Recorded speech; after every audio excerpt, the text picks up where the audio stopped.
High বন্ধুরা, ভিডিওটা ছাড়তে একটু লেট হয়ে গেছে, তার জন্য সরি।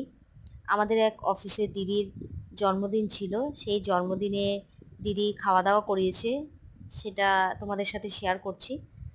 দেখো, ভাত,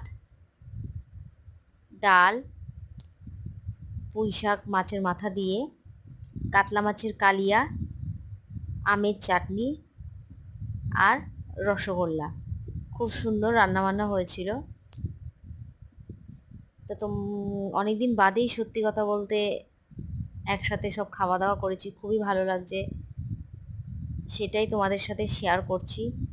ভালো লাগলে বন্ধুরা আমার video please please like, comment, subscribe, please share করে দিও।